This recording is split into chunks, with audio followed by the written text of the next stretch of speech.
नमो नमः। ठाकुर हमरे रमण बिहारी, हम हैं रमण बिहारी के।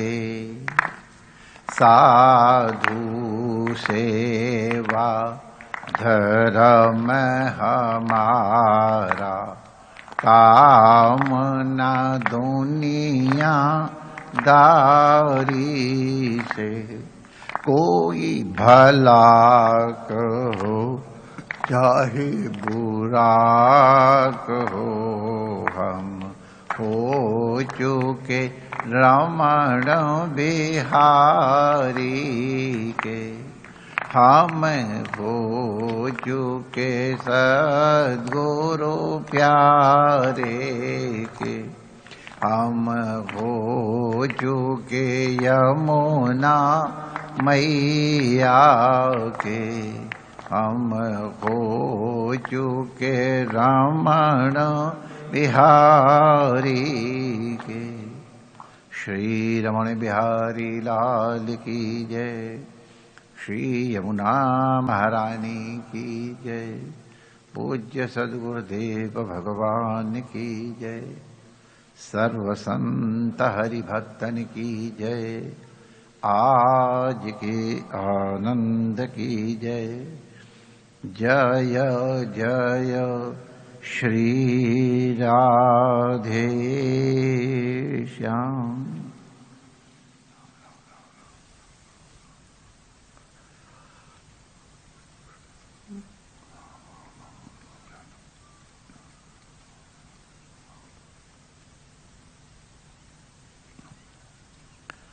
नारायण नारायण नारायण।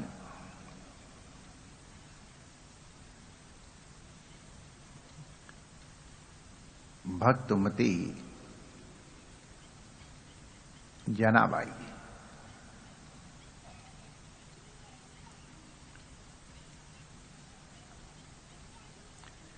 के साथ घटी हुई घटना हम लोगों के लिए प्रेरणादायी नहीं होगी, इसलिए उसकी चर्चा करते हैं।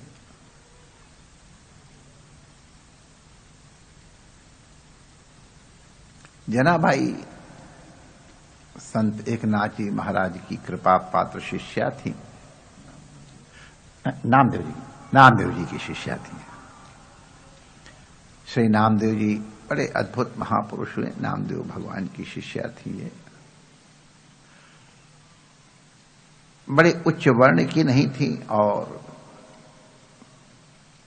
इनके भजन की महिमा तभी हम लोग सुनेंगे ही। अगल बगल में किसी के यहां धान कूट के, कभी आटा चक्की से आटा पीस करके, कभी गोबर के कंडे बना करके, और ये अपना भरण पोषण करती थी और जो भी बन पड़े साधु सेवा कर लेती थी। तो एक दिन एक संत जा रहे थे। कई लोग कबीर जी के लिए कहते हैं, अब ये इतिहास के अनुसार कैसे इसकी संगति बैठेगी हमको मालूम। हो सकता है कबीरदास जी स्वयं हो या कबीर संप्रदाय के कोई महापुरुष हो। बड़े अच्छे अच्छे महापुरुष हुए कबीर संप्रदाय में भी, अभी भी हैं। और कबीरदास जी का तो कहीं नहीं गया है। तो वहां देखा दो माताओं में कुछ कहा सुनी हो रही थी। अब जहां कहा सुनी हो रही हो, संत तो उससे थोड़ा बच के ही निकलते हैं। लेकिन उनमें से एक माता, उसने बोला, ए बाबा यहां आए, पधारे। संत को जब बुलाया तो संत को आना ही था, प्रणाम किया। तो संत से उन्होंने आग्रह किया, महाराज जी आप हमारा झगड़े का निपटारा कर दो। एक झगड़ों के निपटारे में संतों को नहीं पड़ना चाहिए, जहां तक हो सके कम से कम घर गृहस्थी और व्यापार के झगड़ों में तो न पड़े तो अच्छा रहेगा, भजन पाठ ठीक से होगा। कितने कह रहे, अरे महाराज आप मालिक हो, सब कहते हम ठीक है मालिक हैं, बच के रहियो। तो संत कहा माता जी क्या झगड़ा है? तो उन्होंने कहा हमारे कंडे मिक्सअप हो गए हैं।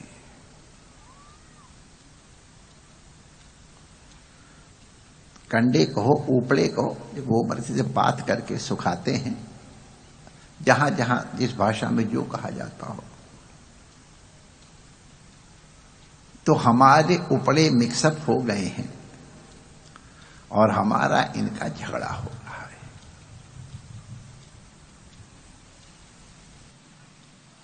तो संत ने कहा मैया मैं इस झगड़े में क्या पढ़ूंगा?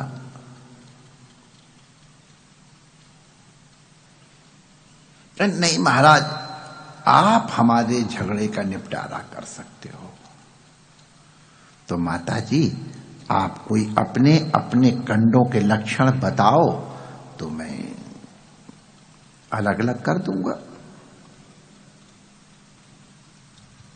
तो आपके कंडे किसी अलग रंग के हैं, आपके कंडों का रंग कुछ अलग है? नहीं महाराज जी गोबर तो सब एक ही रंग का होता है,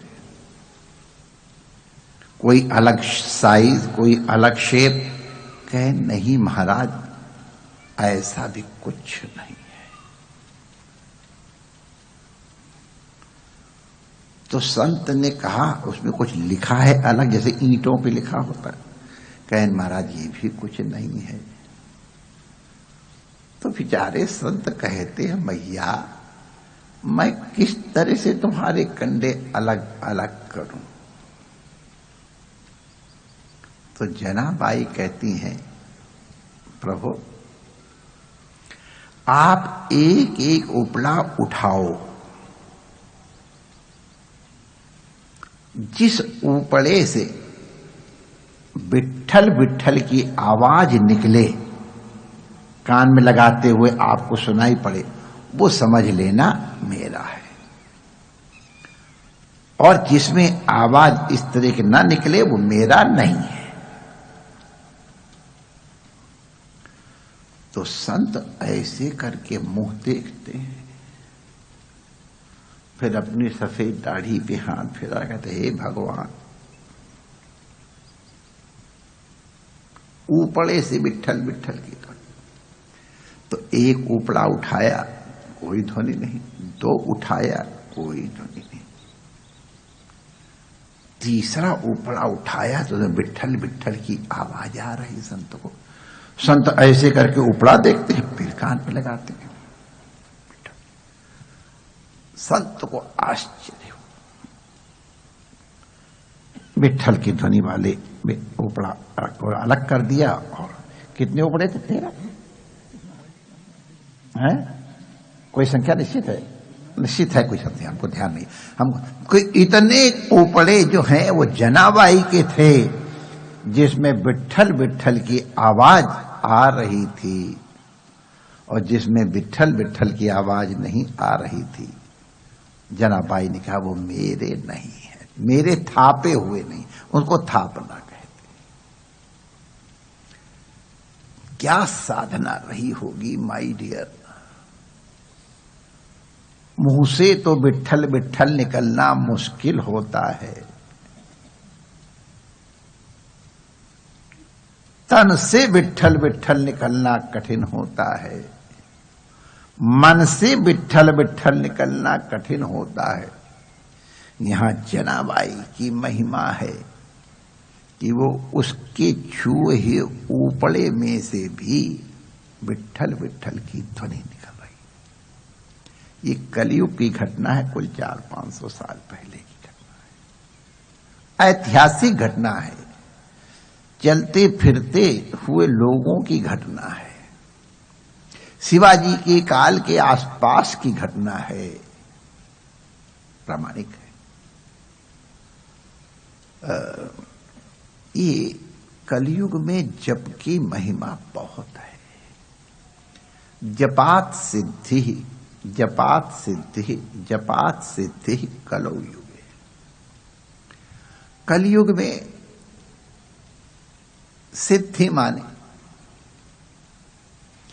जो भी आपका अभीष्ट हो उसकी प्राप्ति का साधन जप है। जो भी जिसकी कामना हो।